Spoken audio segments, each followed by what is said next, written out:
Okay, so I'm Rich Shin and affiliated with a couple of different groups. I have a beef company called Big Picture Beef that buys cattle from a bunch of farmers and sells to big commercial markets. In January, we just started a not-for-profit called the Northeast Grass-Fed Beef Initiative.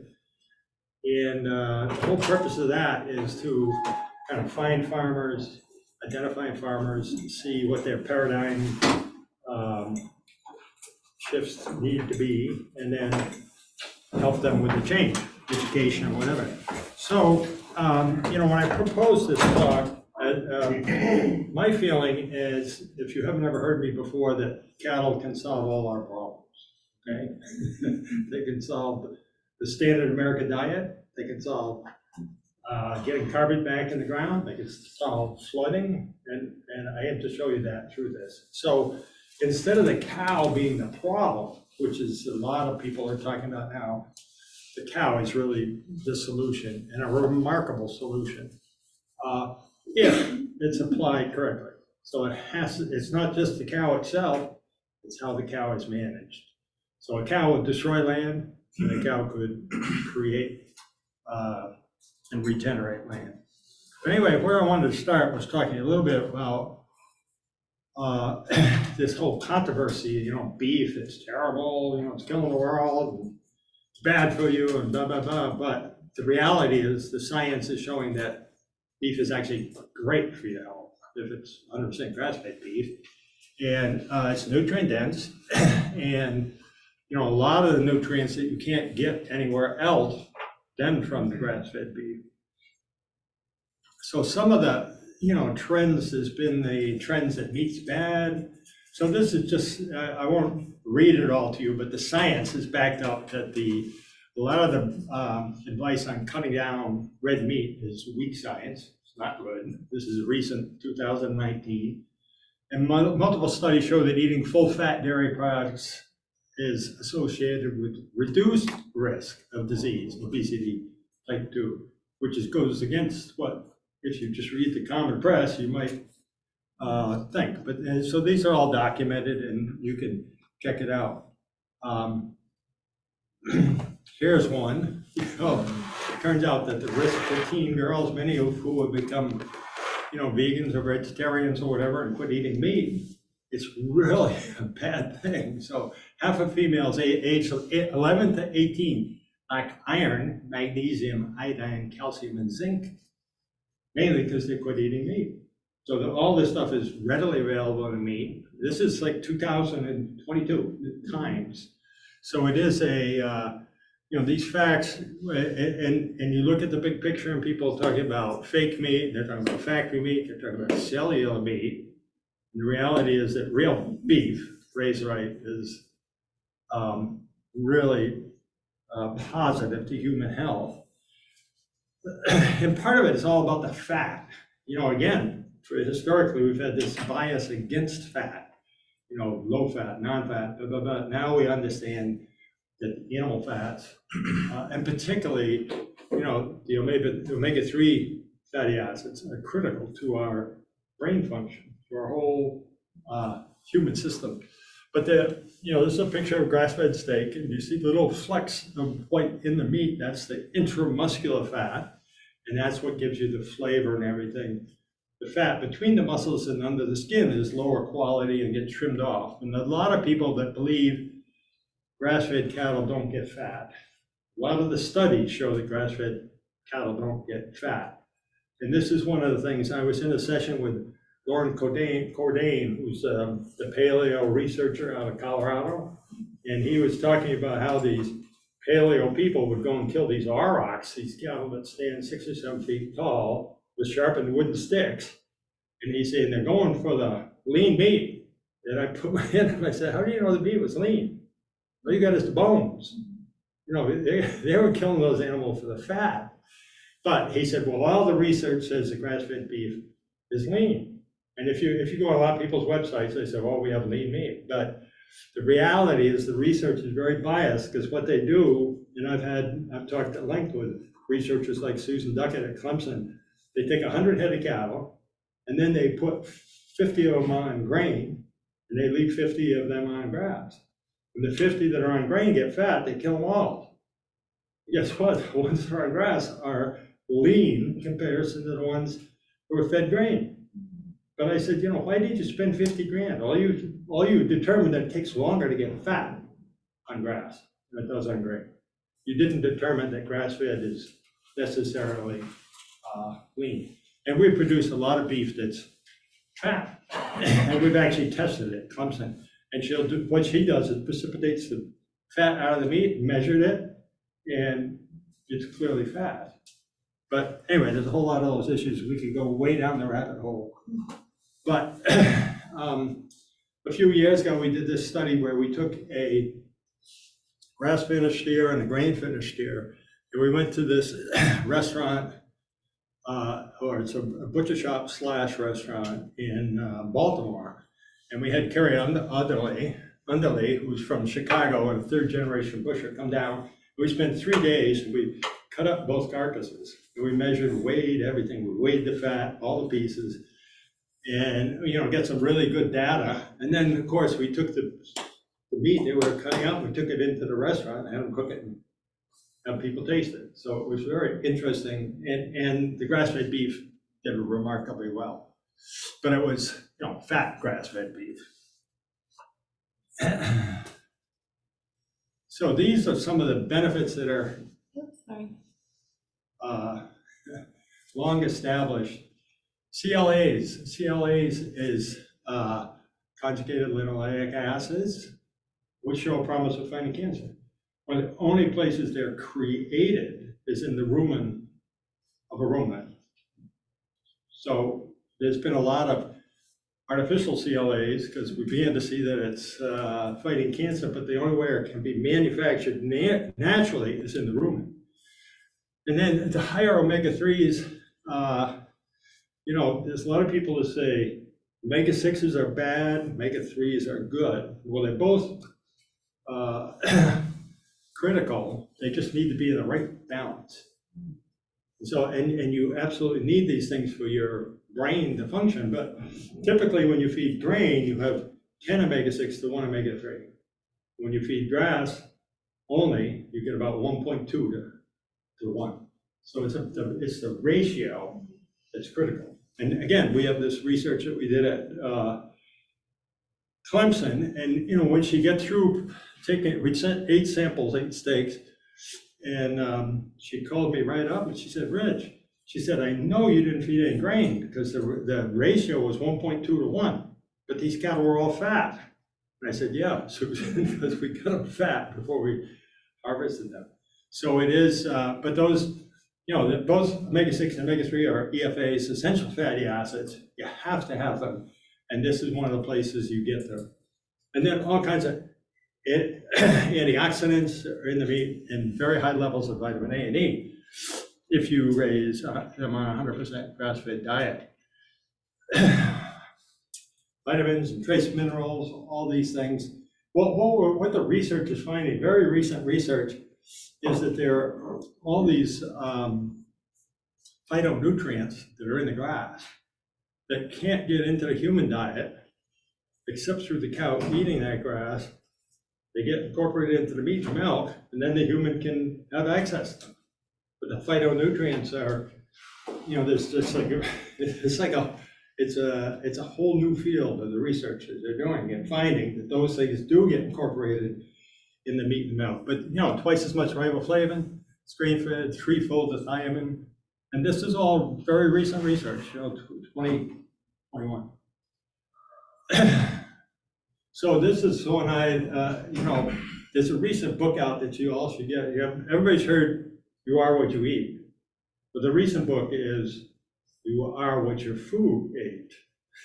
David Montgomery and Ann Bickley, and it's a remarkable study. It just published last month, I think, July or June, and it's just remarkable because they're researchers and they've gone and studied this, and they're finding it makes a tremendous difference of what your food ate is what's available to you.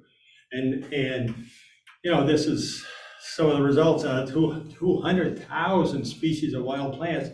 So only a few hundred have been domesticated, and there's only a dozen that we eat.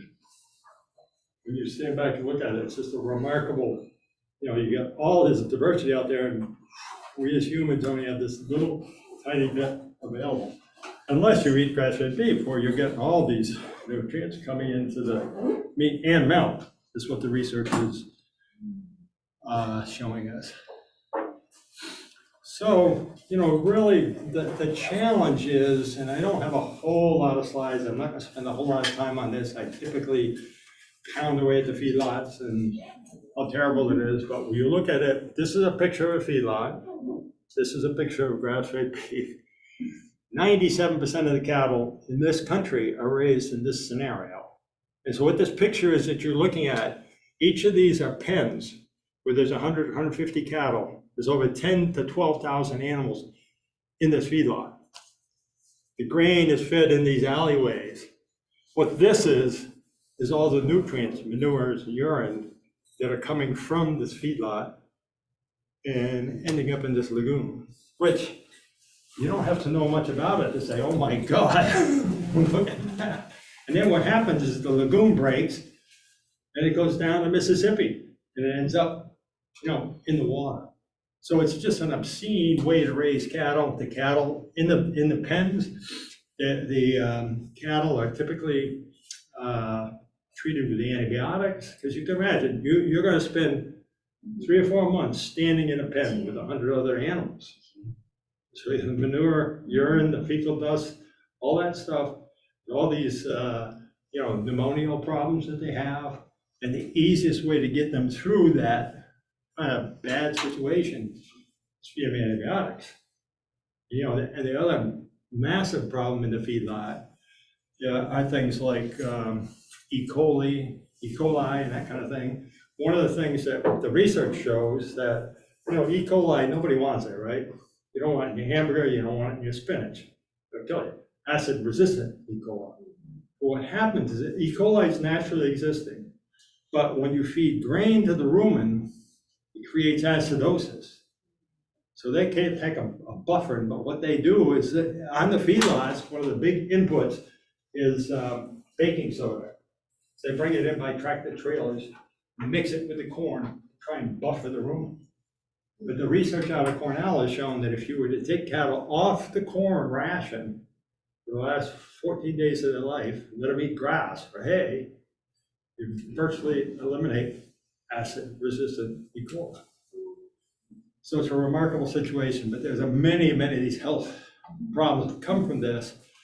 And the real underpinnings of it, of course, are kind of our corn culture. So I will talk a little bit about that, because that's pertinent to what we're talking about.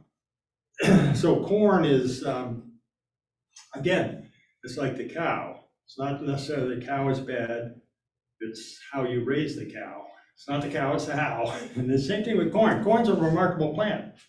We all, we heard about the early days with down in Plymouth, and the Native Americans said, here, plant the corn, put a fish in, and you're all set. But we haven't done that. We've industrialized it to a remarkable extent.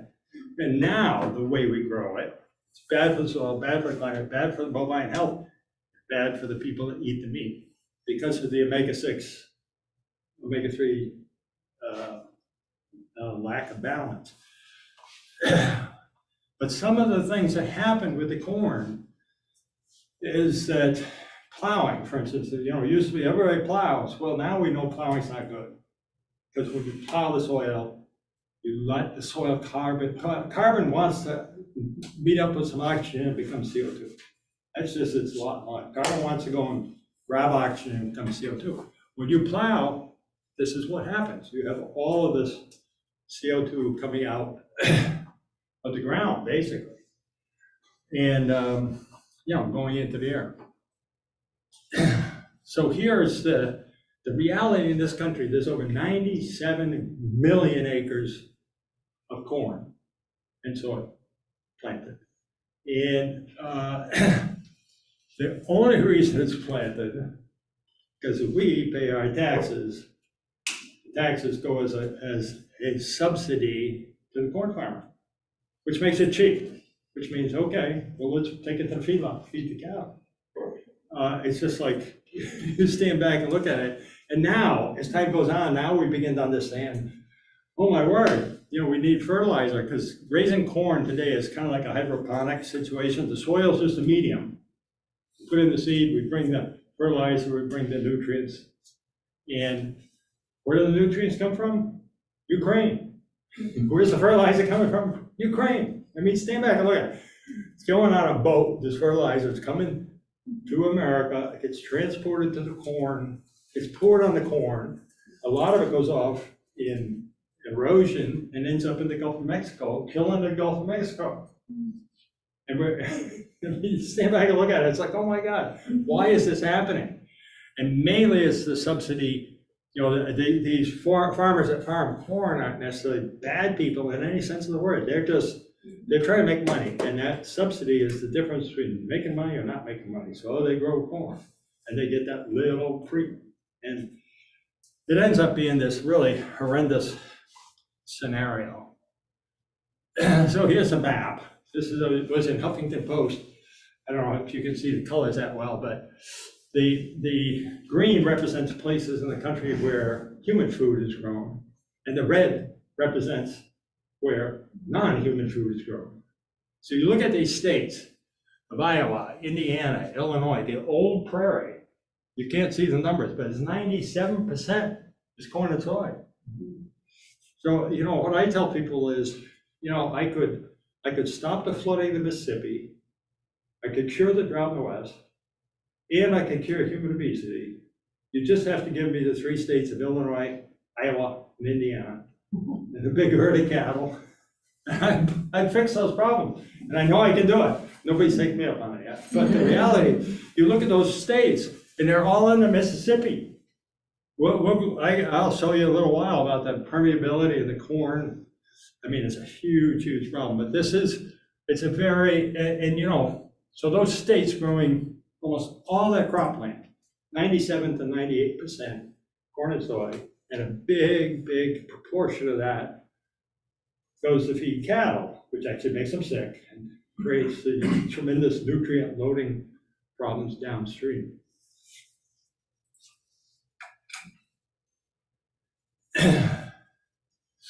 So what we're talking about is regenerative grazing. Just grazing, and I got a few slides in here that can show you. I mean, you just put cattle out, like a lot of cattle out west are just put out all summer long on one big area. And it's not particularly good for the ground. It's not particularly good for the microbes under the ground. And it's not particularly good for the cattle.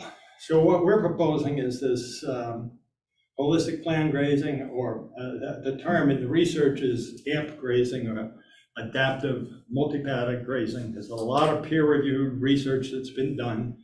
And basically what it is, if you take the cattle and you put them together in a fairly small group, and then once they've eaten the grass to a certain point, you move them. And then you let the grass regrow. That's very, very basically, that's the principle of regenerative grazing.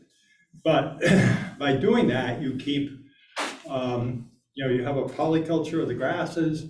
The soil's always covered. There's virtually no erosion. And there's no chemical fertilizers, biocides, or any of those things that are totally destructive to the soil life. It's really about the microbes, microbiology. But anyway, the model, of course, is the buffalo. There's over somewhere, who knows exactly, 50 to 60,000 buffalo way back on the prairie. Million, I think you mean million. Oh, million, yes. Just a few zeros. But and everybody understands, everybody's heard of the prairie and the deep soils, 8 foot deep, tall grass. And I always say, well, how do you think that happened? Do you think the prairie was perfected and a buffalo parachuted in? Or you know, well, you have a fair piece of ground, and the buffalo walk around and the prairie parachute, and essentially that's what happened. So basically, the bovine, the ruminant, not the bovine, but in this case, the buffalo, and the photosynthesis and the grass worked with the soil and created that depth of topsoil. And how it worked with the buffalo, well, you can imagine, you see that group moving across. What does that look like when they moved across? It's all trampled, manure, urine, there's nothing to eat. They're gonna move. And at the same time, they had wolves and other things nipping at their heels, taking the weak ones, kept them moving. So what we've done with the adaptive multipath grazing is to mimic that, but use an electric fence. And you can see these cattle lined up on the fence. Cattle actually love to be together in a group. And if one gets separated, they want to get back with the group. So they love this. But basically what we're doing with the wire, and a lot of people say like, oh, you just have one single wire? I said, yeah, we're not trying to hold them in. We're only telling them to eat here today. They're never hungry. We're not like trying to hold them in a fence. They have plenty to eat. And that's the job of the grazer, is to figure out that they have an adequate amount. And then when we get to the finishing phase, when the cattle are getting fat, it's real skill, because you look at a plant, everybody looks at a plant and they think, oh, plant. Everybody looks at a bovine and they think, oh, mowing machine. But the reality is, the plant has, in the top half of the plant is where most of the energy is. And there's lignin and there's protein. So when the cattle are getting fat, we want to optimize the intake of energy. So we let the cattle just eat the tops, then move them. We don't take it right down to the ground. And the cattle know this, and the cattle are all for it. If you ever put cattle into a new paddock, and if you stand back and watch, what they do is they go around and eat all the tops. It's like the ice cream. And if you leave them there longer, they're gonna go back and get the next. And if you leave them in there longer, then they got sticks and stones. And that's what a lot of people do with grazing. But so that, and it's quite a skill and it's a balancing act. It's never, you know, we talk about holistic plan grazing, and you know, you always make a plan. On day 3, the plan is junked because things change. You know, it didn't rain, it rained, you know.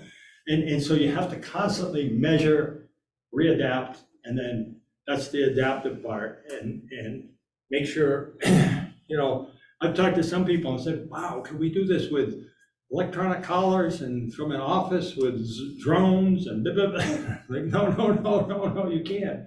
I said, you have to have somebody there that sees, they have to look at the animal and see that their rumen is filled up today and they have enough to eat, that they can walk, that there's no hoof rot or things going on. Maybe you could do it some other way, but it's, and I'm excited about it because I think it's a skill that there's going to be huge demand for a lot of people, a lot of young people, a lot of people who don't even own the land but can learn this skill, and there'll be a job for them. Because you know, as I said, only 3% of the cattle in this country are raised on grass. 97% still going to the feedlot. But if we can change that, and all of a sudden we need this skill set. Big time. And you know, it can even be one person. This is it's called a tumble wheel. And you can see there's just a wire that goes down through the middle.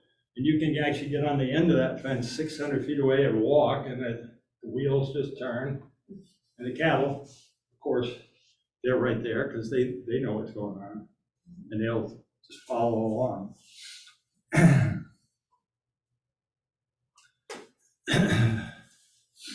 But really, the key to all of this, and it's interesting, well, at the end, I'll tell you, I just finished co-authoring a book that's going to be out in November.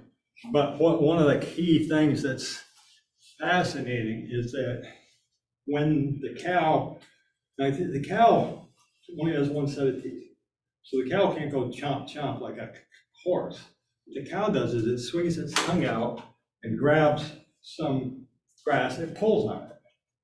And that actual shock to the grass goes down into the ground, and what creates the exchange of carbon to the microbes and stimulates the whole thing. So the cow eating stimulates the whole thing happening. And the research shows that it's fascinating because we just, we've been to the moon, we've been here and there. We're just beginning to study what's going on under the soil. I mean, it's really. How would that compare to if you went over that with a lawnmower? Oh, here's the big difference. What the research shows is if you have a grass plant, if you cut it off, you cut off the roots. So now if you tear it off, that stimulates the plant all the way down and, makes all this happen below the soil. So it's very different than mowing it. And the other thing is when you mow, well, the way we manage the cattle is that we just have them eat part of it and then we get out and let the photosynthesis go again. And this is one of the problems I have. Like I work with a lot of people who want to graze the land trust or someplace like that. And the image in most people's minds of a grassland is a golf course. A golf course has grasses, so has roots that deep.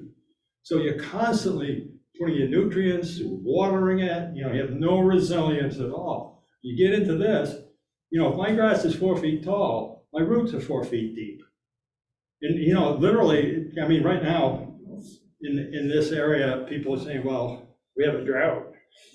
This is pretty funny because well, Richard Teague, the researcher from Texas, who did a lot of the work on the adaptive multi-paddock grazing, a few years ago, I had him come do a conference in over at Hartford Forest, and I picked him up at the airport in Hartford, and we're driving home, and I said, we're experiencing a drought. He looked at me and said, you have no idea what a drought is. There's leaves on your trees. So for us, a drought is still getting 44 inches, we only got 35 inches. But what's fascinating when you get in a field like this, and all my neighbors who are hay farmers, whose grass is like this, I walk through that deep grass and I come out wet. So the whole microclimate of that grass is totally different from, a mowed. And plus the photosynthesis then begins again. I mean, you can see, we mentioned in the book, there's all the kinds of these theories about how we're going to pump the carbon out of the air and pump it into the ocean. We're going to pump the carbon out of the air, we're going to put it in a well. It's like, this does it. I mean, photosynthesis is taking carbon dioxide out of the air and putting it into the ground. It's just, I mean, it's a system that's worked for how long? And it's perfected. And it works if you give it half a chance. Now, if there's no solar collector, you cut it off, it can't work. But this is the real, like I say, this is the workforce below the soil. This whole soil food web, which, they're doing soil samples right now, and they're, people bring in soil samples and they're looking under a high power microscope and they can actually do an assay of all these ingredients. But what happens typically on a typical cornfield is that you've killed all this stuff because you just want the corn to grow. I tell the story, years ago I was driving a bull from Pennsylvania to Illinois, but that's kind of irrelevant. But I was in the pickup with a trailer and I'm driving down the highway through the breadbasket. I'm going right through Indiana and up Illinois. And I'm driving along all day long, and the corn hasn't been planted yet. It's all cornfields the whole way. Corn hasn't been planted. I'm driving along, and I said, something is bizarre. What is it? And then it dawned on me, the median strip's all green. They're out there mowing it. Across the fence where the corn land is, no weeds. I didn't see a weed all day. I'm like, oh my God, you go to Manhattan, the weeds come up through the pavement. And here's our breadbasket, the weeds won't grow. And it's because of the biocides and the poisons. And I mean, it's really an obscenity. But what you do when you do that is you kill all this stuff. It's like an army. There's supposedly as many tons of this stuff under the soil as there's cattle above in a healthy ecosystem. So it's and they don't work for free. You have to help establish the environment, but you don't have to pay workman's comp or taxes. Those things. I mean, it just comes It's just remarkable to it's almost like get out of its way and let it go. That's what we find. And it happens fast, you know, with the cattle, you know, with the grazing. It's much harder to do it with like a crop where you're gonna apply, you know, compost and things like that. But with the cattle, this whole system, you know, I took over a land trust farm in Hardwick that was been in corn for 25 years, so it was just poisoned. When we first planted some grass, you could see at the ends of the field where the spray rigs had missed, there was like these little triangles of grass would grow nicely. But it only took about 2.5 years, and I had grass 4 feet tall. Just because this whole thing just wants to go. It's not more like, it's almost like getting out of its way. But you know, this is what's going on. You get the photosynthesis, taking the CO2 out of the air, putting it in soil. And now there's so much research going on about what's going on down there under the soil. Mycorrhizal fungi, bacteria, microbes, all this stuff that we're just learning about, really. I mean, it's pretty remarkable. You know, here's this glomalin was only discovered in 1996. And this is, you know, a waxy coating on soil aggregates that holds it all together, stores carbon, holds water. I mean, this is a very recent discovery. And that's what actually goes on in a healthy soil. And the whole idea of aggregates is when the soil, what's his name, Jenny says, it's like when you go in a cathedral, you see all the structure, but it's really about the spaces in the structure. That's what makes the cathedral what it is. It's the same thing in the soil. You just said the name Jenny. Are you talking about Hans Jenny? Walter, J-E-H-N-E. Oh, okay. Because there's also a soil scientist named Hans Jenny, Jenny. Just trying to make a connection. Okay. He's Australian. He's written a couple books. Oh, okay. But you know, that's the way he describes it as the carbon sponge. So, you know, the soil becomes literally a sponge. And and all this with the fungi, you know, see, boy, that's not really clear. What's going on with that? I don't know. But the, you know, our corn is growing like this. The corn grows, but there's really nothing going on below the soil. And in a healthy soil, you have all this mycorrhizal fungi, which is like, it talks to the other plants. And the real critical thing is that all this soil life, and particularly the fungi, there's all this mineral in the soil. This is Elaine Ingram's whole theory, you know, soil food web lady, you know, and she gave a talk once, she said, every piece of land's got plenty of mineral in the soil. I went up to her afterwards, I said, come on, no. Every piece of land, she said, yeah, every piece of land. She said, it might be down 25 feet deep. You have to stimulate the biology to go get it. But once you do that, the fungi, bacteria, and all that, make it plant available. Then that becomes animal available. And it's a remarkable thing. But when you spray glyphosate on here, you kill it for 2 or 3 years. And that's what happens, you know, in all that 97 million acres of corn land.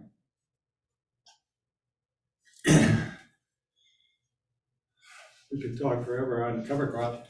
But, you know, I'm not watching my time. I turned my phone off. We still comfortable on time? Yep, you're about 40 minutes in. Okay. So, you know, cover crops is, there's a lot of popularity with cover crops these days. A lot of people are talking about it. But cover crops are a way to transition from, you know, kind of dead corn land to perennial grass. You know, it's something that you can do in between. This is actually a picture. I worked with a farm in North Carolina for a while, and we had about 300 acres of land that had been in tobacco for 30 years. So it was really burned out tobacco land. And, you know, I met Gabe Brown and Ray Archuleta, and so they said, cover crops, cover crops. I said, okay, how do I do that? So they said, well, you take a soil sample and you send it to a lab in Texas, the Haney soil test, which measures all these microbes and everything. And then it says, you know, gives you kind of a prescription of what you might put in a plant mix for your cover crop. So, and we call them cocktail cover crops because we find that many species are better than just one species. So, minimum of 8 species. So we took that test, we planted this cover crop on that worn out tobacco land. And you can see the cover crop is over the cattle's head. And we used an electric fence. So the fence was here, but we just moved it here. And like I said, these cattle, I actually have a video that's not in this presentation, but the cattle moving into that cover crop. And it's just like, because but the crop is way over their head. What we found was that they gained over 3 pounds a day. So like equivalent to feedlot gains, and the soil, the impact on the soil in that one shot of cover crops was stunning. I mean, the earthworms, and so it's a great way to transition. And we used no-till, so we just went in that burned out tobacco land, there wasn't much there. And we used a no-till seeder, just tilled the seed in and turned the cattle. Even though the soil was dead, it's still. Yeah.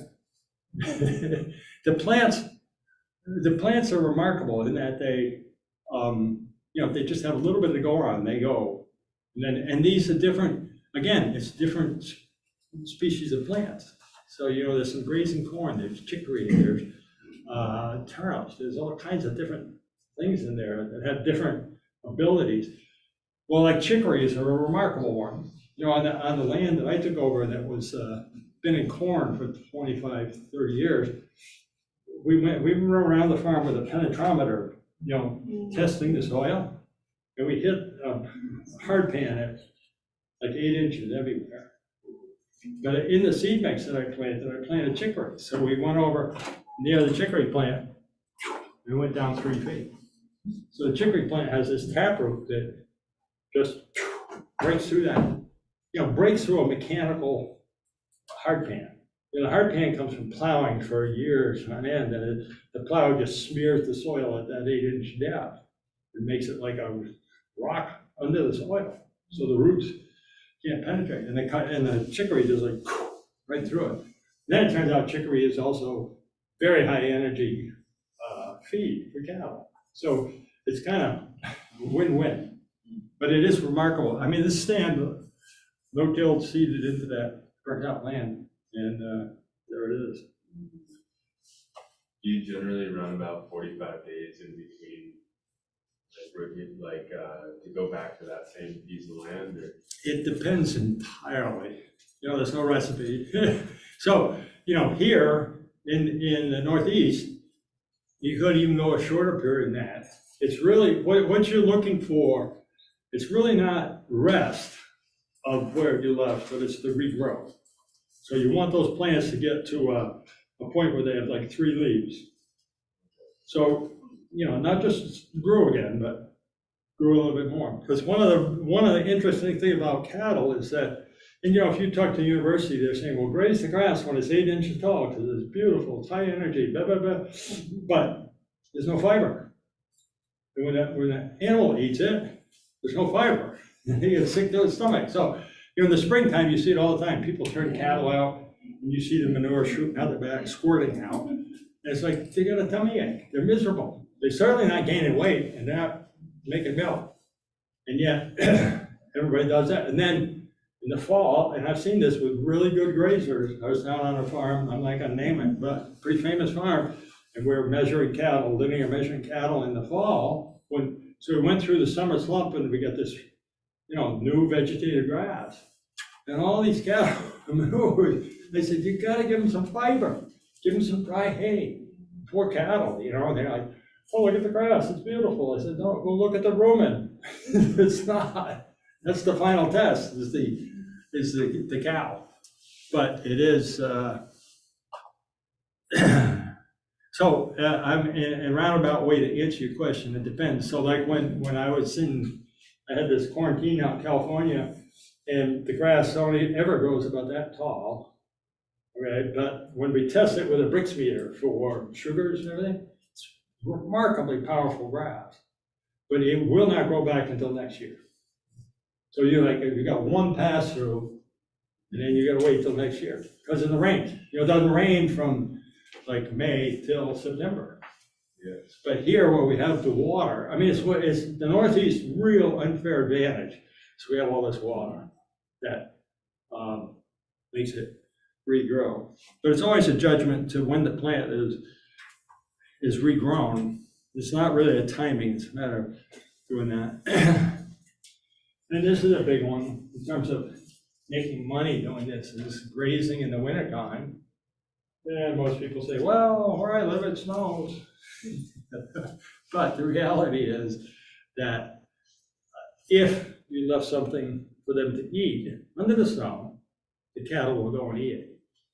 And I came to this in Hardwick, again on that land trust, like, I, for some reason, never got the tractor gene where I lust for a big tractor.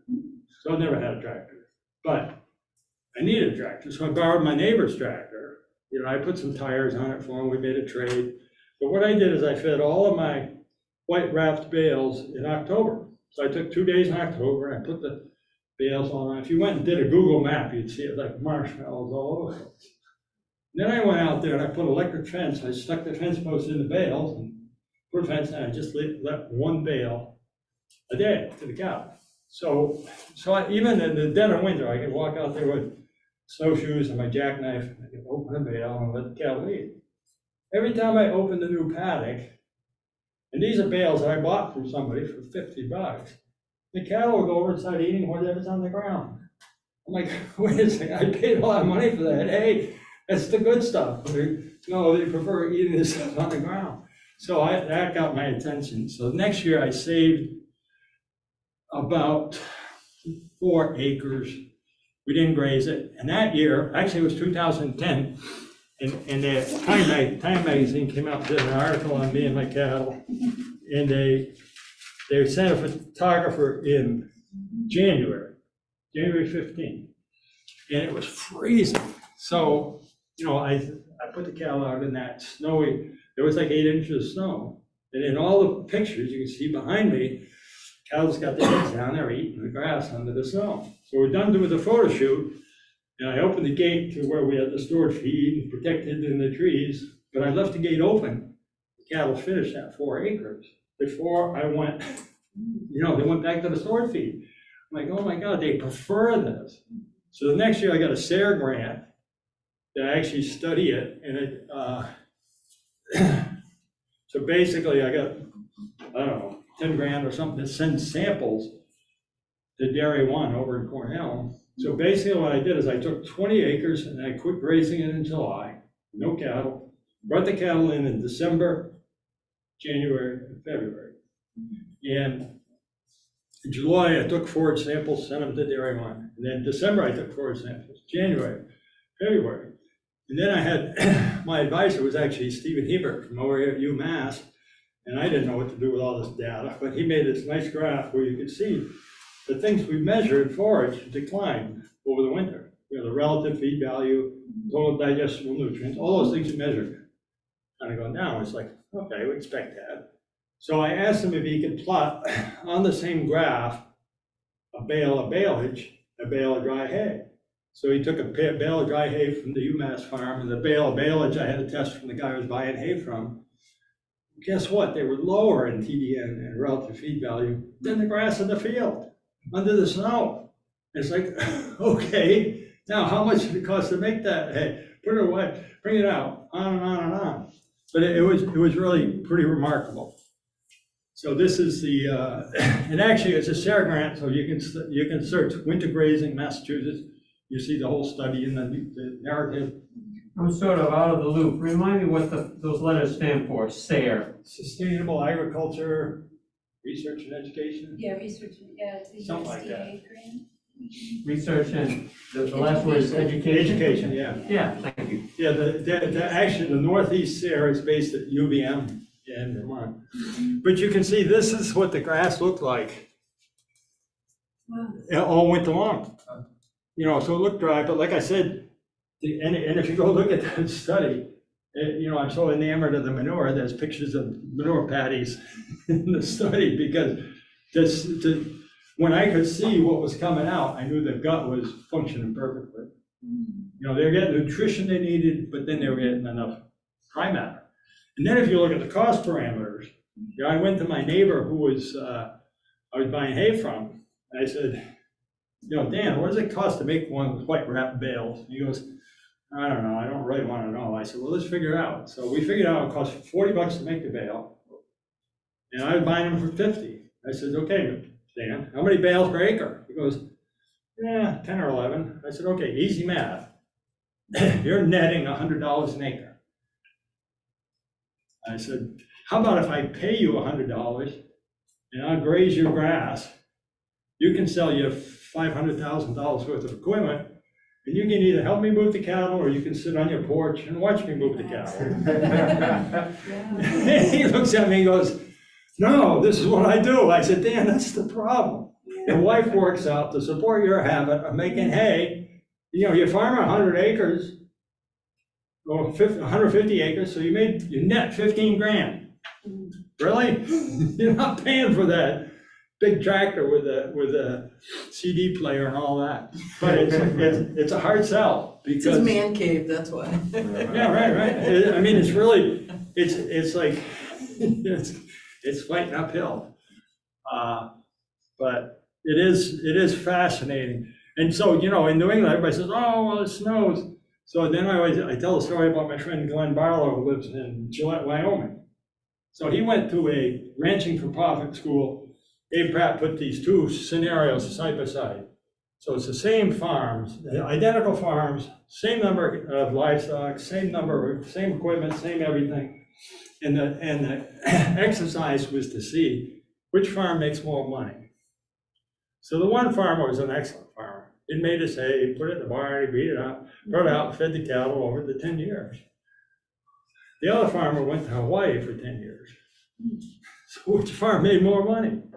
I like the one going. The one who went to Hawaii. Because, the cows that couldn't have any calves died. The ones that could kept having calves. And there were no inputs. So Glenn, who's got 20,000 acres in Wyoming and 500 mother cows, and he's having his calves in February in the snow, and he's starting tractors and feeding supplements all winter long. I mean, he goes home and his brain's on fire. He's like, what do I do? What do I do? So he decided to change his calving cycle. So the calves would come in May, when there'd been a month of green grass, and he stopped feeding them in the winter. So I went to visit him, and arrived at the airport. We're driving to his ranch, and as we're driving down the highway, I see these big 15, 20-foot structures on the side of the road. I said, Glenn, what the hell is that? He says, oh, that's for the snow. It's to keep the snow off the roads. So you get a lot of snow. He says, 25 feet? 25 feet. I said, imagine it gets cold. He goes, yeah, 25 below. I'm like, Glenn, how the hell does this work? And I said, do they get down in those gullies? He said, no, those fill up with snow. He said, somewhere the wind's blowing, there's some sage for them to eat. They got to eat them, keep themselves alive, and they bring back a calf. If they don't bring back a calf, they're out of the program. So the first year, he lost a lot of cows. But now, instead of starting tractors in the winter, catching calves in the snow, he sits in front of his fireplace, reads a book, and cows do their work. But there's an extreme environment. So whenever everybody tells me, oh, it snows where I live, it's 25 feet, but it's a huge paradigm shift to think, oh, I'm a good farmer, I've got a tractor, I'm gonna make hay, I'm gonna feed the cattle, take care of them. And when in the reality, the cattle are perfectly happy to live out here in the snow. And that's, a lot of people, it's like, oh, we're gonna send the PETA people or whatever. But the cow is totally different than a human. The rumen is at 104 degrees. So it's got this little not solar, but a rumen heater. It's got a layer of fat, and then it's got a thick hide. So that cow will lay down, and it snows 8 inches, gets up in the morning, shakes off, goes back to eating. Now, you as a human go do that, you'd probably be dead. But the cow is not a human. But we think, oh, the poor cow. It's not the poor cow, And given a choice, the cow will stay outside versus go into a barn. And that's one of the big things. I used to build barns, and it was always a tough. Somebody come to me and say, we just bought a farm, we want to build a barn and put the tractor in. I'm like, do I tell them what I know, or do I build them a barn? But it's a tough one, because as soon as you build a barn, they're concentrating nutrients. Just inevitable. You know, you gotta feed them near the barn, so you got all this manure. Oh, now I got a big pile of manure. Now I gotta get a manure spreader, go move the nutrients back on the land. I mean, actually, the year I was doing this winter grazing study, my partner in Pennsylvania had part of the herd, and he built a Morton building and put them in, and all winter long, we had these conference calls, and he'd say, oh, you wouldn't believe my pile of manure, it's like 15 feet tall, and they're breaking stuff in the barn, and I said, yeah, Kim, I had to go move that wire again today. And he's like, argh. But anyway, but the long-term impacts are remarkable. There's all kinds of these studies that, you know, if you know holistic management. But so this is the land trust farm that I was farming, and it's Stonewall. On that side of the farm, the guy, all he did was make hay. So this year, it was June 7th, I think, he hadn't been able to cut his hay. And I looked at this and I said, oh my God, look at the difference. Well, my grass was 4 feet tall and a different color than his grass. His grass was 2 feet tall. So here's the situation. We have the same rain, same soils, everything's the same sun. And yet on my side, compared to his, just like so much more biomass. And this is in South Africa, one of my mentors, Ian Mitchell. This is his farm, that's the neighbor. So see, again, that when you raise the cattle, you actually, the research shows definitively 3 times as much biomass. Now Richard Teague is saying 6-fold. The research hasn't fully been done, but 3-fold is documented. 300%, no business in the world wouldn't want that. But so this is again, side by side. So this is what typically happens in the West. Just put the cattle out and they just wander around and eat, and the soil degrades. And this is when you move them like the buffalo. Did you say 300% increase in biomass from, for instance, the system on the left? I didn't quite know the 300%. You said a 300% increase, and was it biomass? Yeah, Yeah. amount of grass. Yeah. But like from, for instance, from the system on the left? Yeah, if you took that system and changed it, within about a year and a half, you would have tremendously more grass. Three times. You know, it's remarkable. So on the land trust, I don't know if you've ever seen these grazing sticks. NRCS makes them as a stick. It has a little measurement. You can measure the depth of the grass. And then there's a little grid on the side with some dots. So you can slide it into the grass. You look down, count the number of dots, and that's your density. And then there's a chart on the side that tells you so many acre inches of grass. Well, in my case, I put the stick in there and the grass was 4 feet tall. Then I took the slit and slid it in to look at the dots. I couldn't see the stick. So it's like, how much do I have? And then you go back and multiply acre inches of biomass. It's stunning. And it's just simply by, I mean, there's cattle on that, and there's cattle on this. It's just demand again. It's dramatically different. So something that someone told me once was the difference of moving your cattle once every 7 days versus once every, I think it was 3 days, is a 40% increase in biomass. Yeah. Which that essentially means you can stock 40% more cattle. Exactly. You know? No, and the cutoff really is 3 days. So, you know, and the difference between finishing cattle, and I'll get into that a little bit, and cow-calf is that cow-calf is much more relaxed. You can move them every 3 days. But what happens is the plant grows, the animal eats it. 3 days later, it grows again. The animal eats it again. Now you're damaging the roots. So that's why the 3-day kind of rule is you got to move them. But with the finishing cattle, we move them 2 or 3 times a day. So it's much more intensive. But not all the biomass is going into the cow, because you said they don't eat down to the ground, so there's a lot that actually goes back into the soil. So it's like not all into the cattle, I believe, from what you said before. Yeah, no, some of it gets trampled, some of it feeds the microbes. So here's an example. So this is a farm in Massachusetts, the next town over, West Brookfield. This was my farm. Same day I took this picture and this picture. This guy in West Brookfield, the cows live in this field year round. As soon as the grass starts growing in the spring, they come over and start nipping it down. And here I do that adaptive multi-paddock grazing. So, and this was like in September. He's got no grass. I've got lots of grass. Does he have weeds? What's that? Does he have weeds that he has to clip for? Weeds are no problem. You know, weeds are something we get, I shouldn't go and get all sidetracked on that. But I cleared about 35 acres once for this USDA program for the bobolinks. You know, we just cleared it with a brontosaurus, just cut down the trees.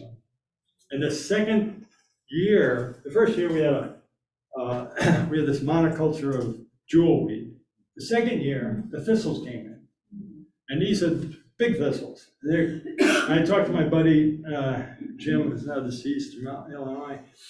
He said, let them grow, let them grow. So I'm letting them grow. The land trust is really PO'd because all the local farmers are saying, tell that idiot to cut those thistles.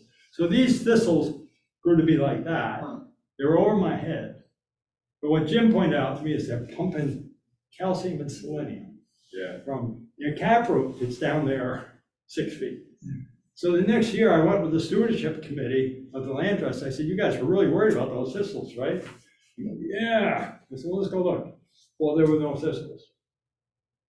Because we totally changed the fertility of the soil with the calcium and the selenium. Now, if we'd gone in there and cut them, they'd be back next year, cut them again, cut them again. So the whole weed thing is really a misnomer, I think. And the fact is, this is one of the things that I find it hard to explain to people is when you see grass that tall, there's gonna be some goldenrod, there's gonna be some milkweed, there's gonna be this, there's gonna be some bedstraw. Don't worry about it. The cattle will eat some of it. If you move them tight enough, they'll trample the rest. And those weeds will never become, you know, a monoculture or a problem. You know, they're part of, and they will attract the butterflies and the birds, you know, all those other valuable species. You know, that's the thing with a real polyculture.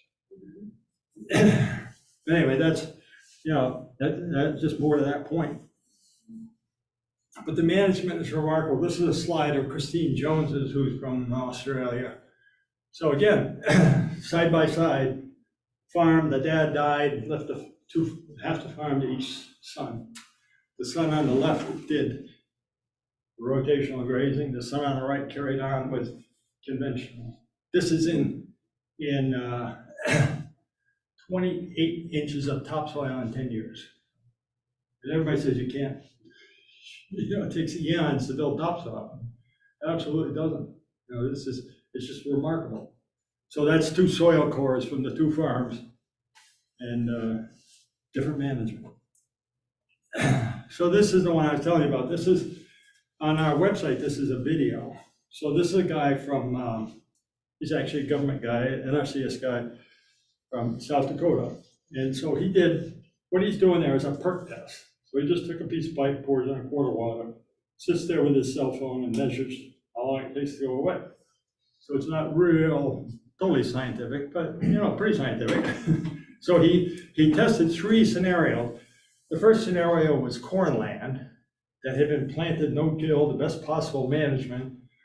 The second scenario was extensively grazed, the way they do it out west, they just put the cattle out. And then the third scenario was this adaptive multi-paddock graze. So in the first scenario, the corn land, it pours the water in, takes 30 minutes to percolate. So you wonder why the Mississippi floods. You know, water's got to go somewhere, it goes downhill, it goes into the watershed and down to Mississippi.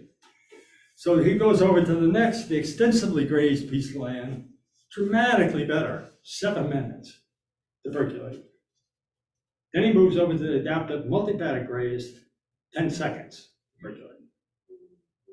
So if you want to capture the water, and the reason for it is because the soil is porous, because of all those carbons going into the photosynthesis.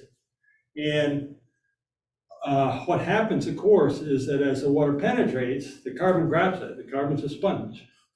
And the carbon will absorb 7 times its weight of water. So now all of a sudden, instead of the water flooding the Mississippi, you know, it's being captured in the soil. And then, you know, whatever you studied in high school biology, transpiration comes up, it changes the weather. See, we've destroyed We literally destroyed the weather because of this, the way we manage our land. But, I mean, you consider whole states that don't absorb water, period. You know, it's really, it's a scary situation, but the net result is floods and weird weather, because the land is, got no resilience, you know, there's no water. This is why I say, you know, I could change the weather, could stop the flooding, and the net result, we'd have to do it with cattle, so we'd have all this beef.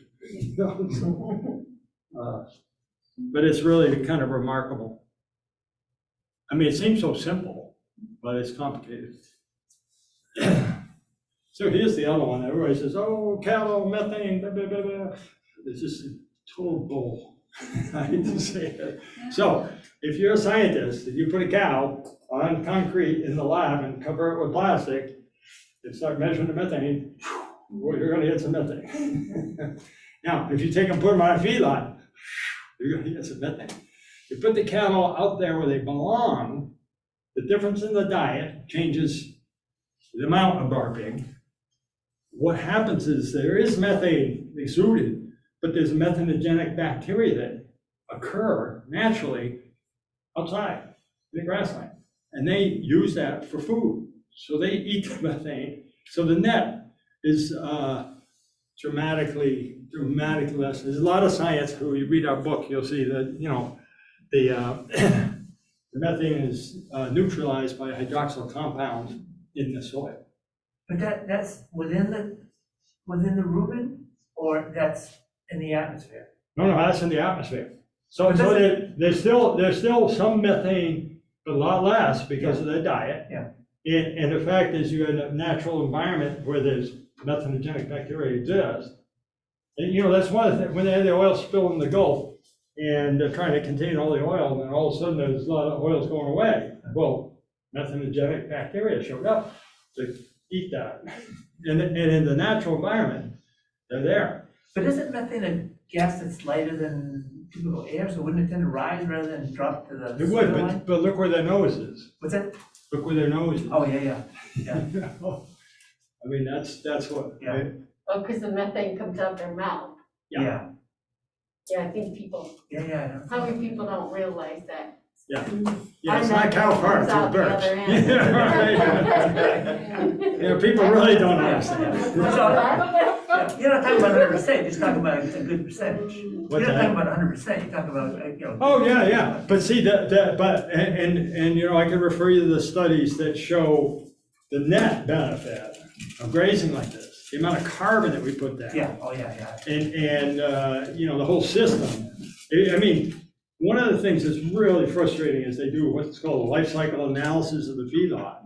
They say, well, the cattle stay there a lot shorter period of time than they do on the grass, therefore, this is a lot better.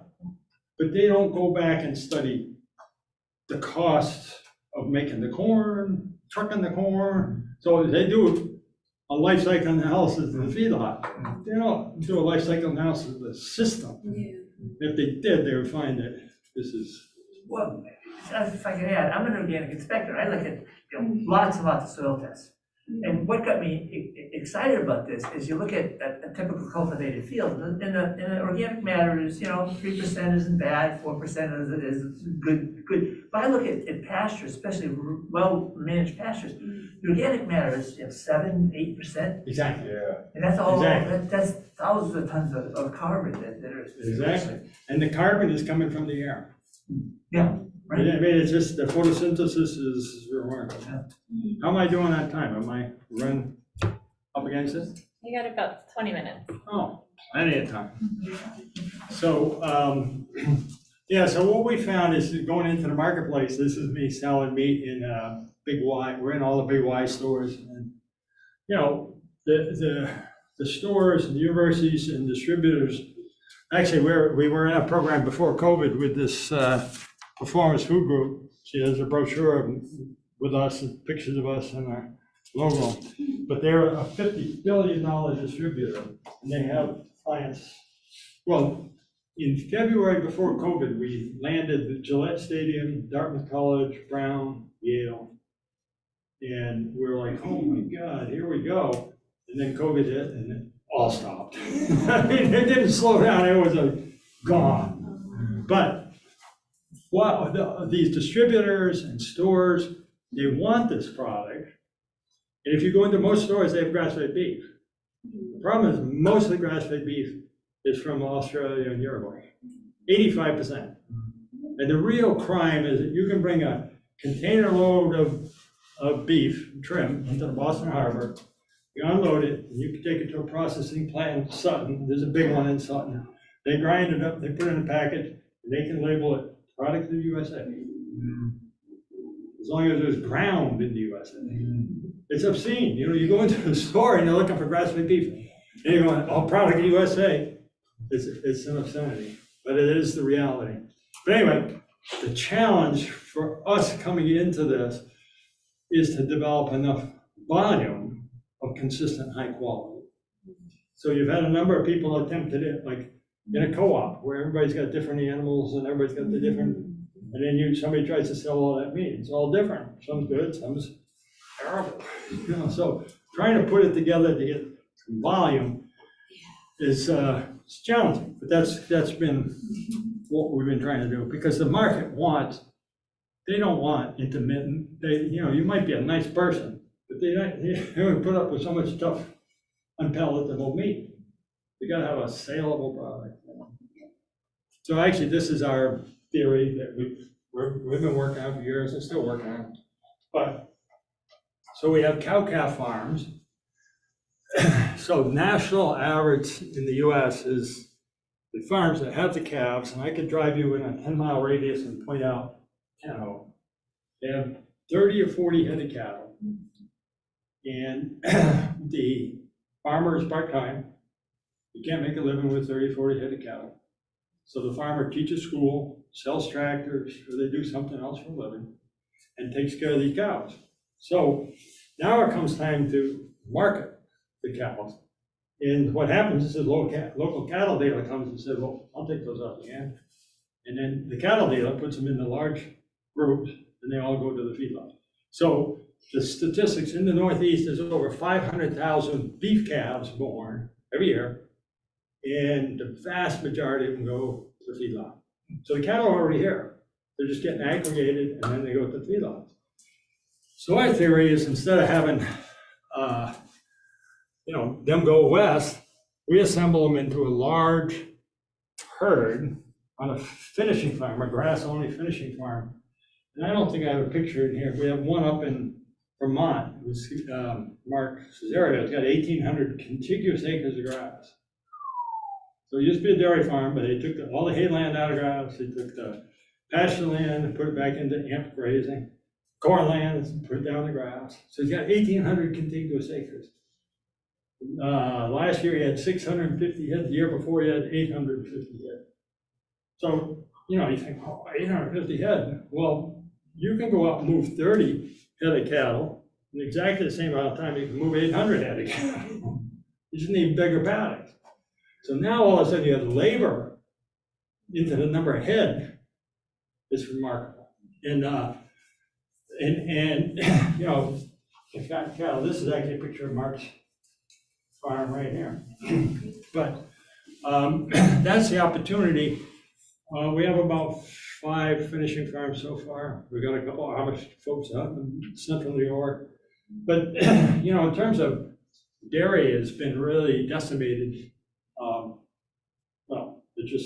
Dairy is a tough way to make a living. I used to milk cows 50 years ago, and that dates me a little bit. But, we were getting $14 a hundredweight for our milk. So last 2 years ago, I called a friend of mine who supplies some beef cattle to us, who's been in dairy for 3 generations. He said, we're gonna quit. I said, I understand. I said, well, we just get $14 a hundredweight. He said, yeah, we get 15. 50 years later. It's like, it doesn't work. But, so the opportunity is that the dairy farms have accumulated, 1,000 acres or whatever. Again, it's a big paradigm shift, but instead of losing money every month, which most dairy farmers are doing, the rate of suicide among farmers is just outrageous. It's higher than Dutch return from from the wars. And part of it's the desperation. But, so if you took that dairy farm, you have all this corn land, you plant it down those cocktail cover crops, you have to put a fence around it. But then you can start grazing cattle. Now you start making money, instead of losing money every day. But it's a big, big paradigm shift. But that's what we're trying to do. Because when we get a herd of 800 cattle in one place, that means we can move them efficiently in tractor trailers. Like most of the little beef operations in the Northeast, like in our business, we move 10 head, 15 head, it costs us, $1,800. Are you finding it hard to find enough land of that size? New England are so fragmented, the land bases, or there's enough? Oh, yeah. Yeah, some of them might be growing up the goldenrod and things like that, but most of the dairy farms have assembled, if not their own land, then leased land, adjacent land. Yes. And what's hard is that, like in our town, Hardwick, when I moved there 50 years ago, there were 14 dairy farms. So there's lots of cattle. And every year they take the manure and put it out on the land, because they gotta get rid of it, get it out of their way. They may not put it on at the right time or whatever. Today, there's 0 cows being milked in Hardwick. So it's all being hay farmed, which is a real misnomer, because the hay farming is basically mining the organic matter out of the soil, taking the bales, selling it to somebody down in Boston, manure goes in the dumpster. It's just a one-way street. There's no organic matter going into that system at all. So what some of the farmers have done, of course, is this human sewage travesty. I mean, it's finally blowing up in Maine, the PFAS thing, it's outrageous. But anyway, but I still believe the land is there. It's in dairy now, but a lot of those dairies, like Horizon, just fired, 89 of the organic dairy farmers, and just said, we're not picking up your milk next month. Tough luck. So Organic Valley's trying, I think they picked up like 40 of them or something. It's still, anyway, there I am. That's the end. So yeah, we wrote a book. Lynn and I wrote a book that's out. It's gonna be out in November. Chelsea Green. You can pre-order it wherever you get books. And there's a little bit of information here, and a couple of websites and things like that. So, Have you arranged for anybody to review it for the Natural Farmer? what's that? Have you arranged for anybody to review it for the Natural Farmer? No, I haven't talked to Jack. Can I do Jack's that? not there anymore. No, it's Elizabeth Gabriel from New Elizabeth, York. yeah. Yeah, but No, we'll get it to him. Yeah. It's just, literally, we just got done with it. We just, we get the, wherever's are responding now. Dave Brown wrote the foreword, which is kind of nice. But, so I minimize this or something? I think you're outside. I don't have anything else to show. Okay. Doesn't look like there's any questions from the virtual audience. So I have a question. Your cover crop, are you just overseeing that or trying to drill it or? You drill it in with a no-kill seeder. Okay, and into whatever's standing there. Whatever's there. Which Now, probably isn't much. and one of the challenges historically with the cover crop, the guys who kind of invented it, Dave Bryant, these guys from out in Ohio were the first ones that decided to come up with it. And actually, it was a very fun meeting. I went to this meeting at some huge equipment shed. There was like 300 farmers who were just beginning to get involved in the cover crops. This is back like 8 years ago. And they're all coming up to the microphone, and it's like an AA meeting. I've given up plowing. It was hilarious. But they very inventively came up with all these methodologies to, at first they were so wedded to glyphosate, the Roundup, that they'd grow a cover crop and they'd go spray it to get rid of it, and then they'd till. But they'd come, it's outrageous. But then they came up with these, they have a machine that fits on the front of the tractor that's like a roller crimper. And basically they just roll the cover crop and pull in a no-kill seeder behind them and plant the seed into it. And they find out, I mean, if if you search Gabe Brown and Dave Brandt, those guys, there's all kinds of videos showing how they do it. But that, what happens when you no-till into that cover crop that's been laid down and crimped a little bit is you don't need any biocides, you don't need any fertilizers, and the soil's covered and protected as that cover crop begins to grow. Your neighbor, I think it was in Brookfield, you couldn't get a no-till drill into his field with all those rocks. No, you don't need to. All you gotta do is apply the cattle. So back to my experience on Yeah. the clearing the 35 acres, okay? So it was a government project, it was USDA, they paid for it because it was the bobolink. And all we did was cut down the trees. And there was like this tremendous, they said it was the worst bittersweet tangle in the country, or in the Northeast. And as the guy with the Brontosaurus is like an excavator with a spinning drum. So he just reached as high as he can and nip off the top of the tree and so as he's doing this, he's going like, oh my God, look at these stone walls. Man, look, there was a walk, oh, there was a farm here, which there was, of course.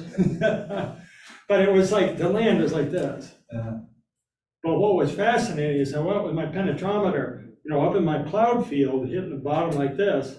I went down in that cleared land, I could push that in 3 feet anywhere. So I didn't lime it, I didn't seed it, I just applied the cap.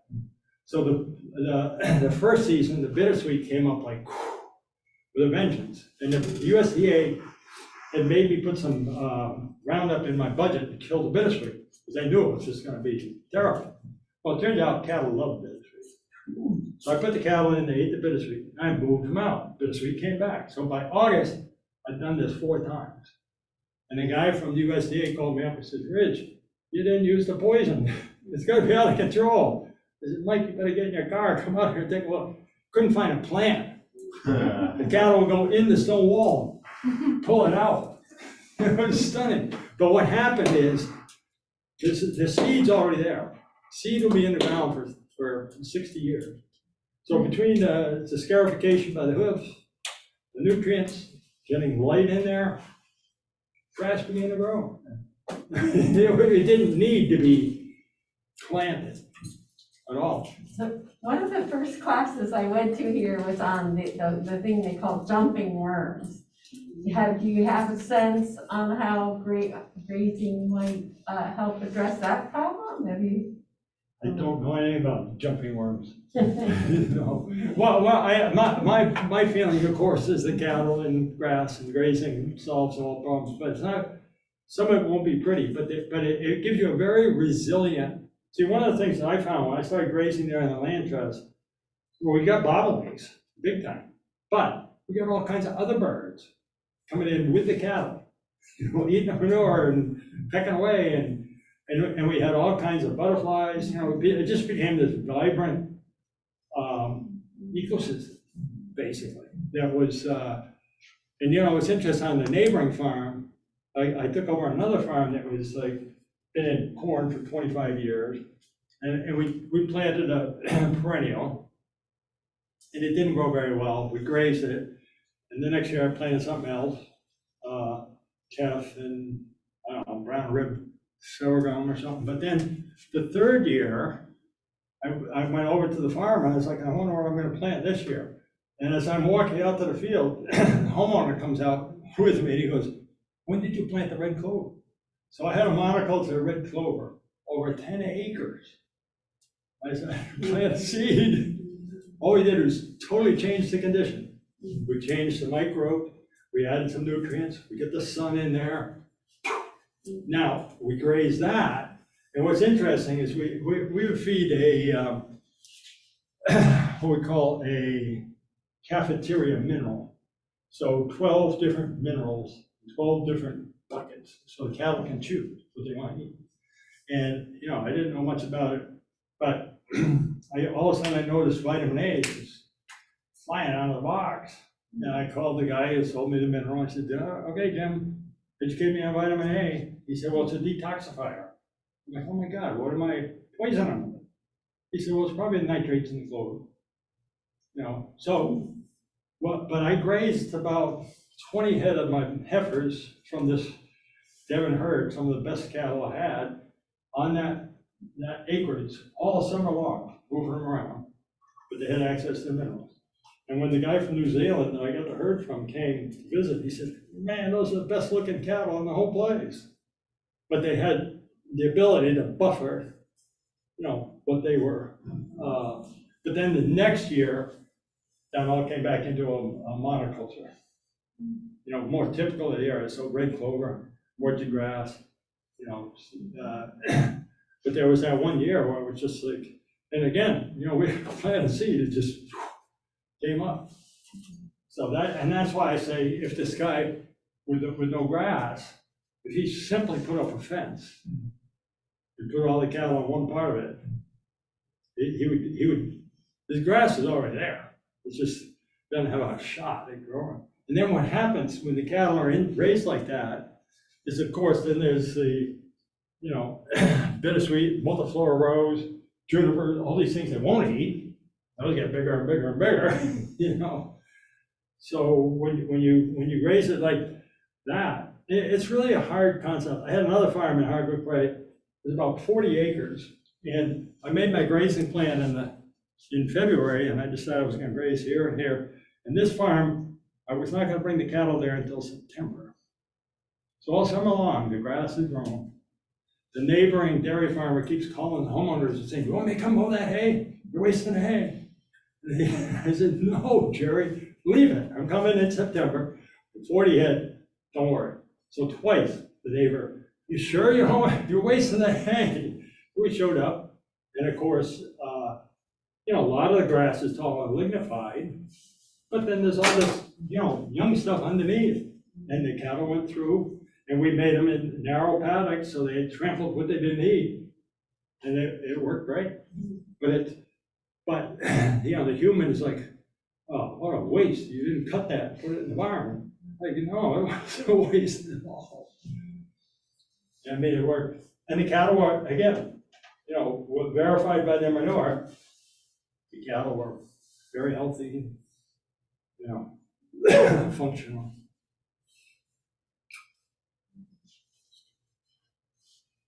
We have one question here. Oh, yeah. Quick question, in terms of like parasites as well as just kind of your basic mineral mix, I heard about the Free Choice 12, but do you buy, like, what kind of soil? Are you running like Redmond's with like garlic, or are you running like conditioner? No, well, I'll tell you how I came about to that. I was telling these folks earlier that I imported a herd of cattle from New Zealand, which is kind of stupid, crazy things there. 87 head, and I flew them from New Zealand. They got on the plains in the snow, and I took them to California in the desert, where it didn't rain for 4 months. So it was like about the worst possible, thing, talk about stress. So I knew I was stressing them, so I put mineral in their water. I forced them to eat mineral. But over the years before that, I had developed my own mineral mix called Ridges Beef and Dairy. So it was like a real good quality chelated mineral, but I added selenium and copper and things like that. Now I couldn't sell it. It was a custom proprietary blend for me, but I would, sell a few here and there. So anyway, I got the cattle back to Massachusetts again. Moved them from California to Massachusetts. Arrived in a ice storm in December. It was just like the worst possible scenario. And so I got the cattle and I had them down at a neighbor's farm, and I'm like, I don't know, they look like they could use something. So I bought a ton of kelp. I put it out, and they ate it like in 3 days. I'm like, oh my God, so I called my friend Jim, who does the cafeteria mix, and he's like, okay, I'll send you the stuff. You got to build a feeder, this hopper type feeder. I said, I don't have time to build it. Just send me the hopper, send me the minerals. So there were 14 slots in the feeder, 12 choices. I mean, like pure copper, iodine, selenium, And so in the 13th and 14th hopper, I put kelp in one, I put Ridges Beef and Dairy in the other. And then I put the feeder out there.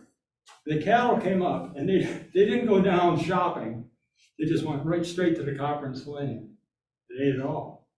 They ate a little bit of the kelp, They never ate a bite of my Ridge's beef and dairy. I had to chisel it out of the feeder, because, I thought, wow, this is perfect for them. Well, they didn't think it was. But part of that is because all the conditions vary. So like in the fall, all of a sudden it was, what was it, sodium or something that was flying out. I called Jim, what's going on? They've grown a hair coat. You need more of that. So it's like whatever your conditions, they can balance. See, in a perfect world, the minerals, like if you took down your fence and let your cattle go, they would go find the minerals.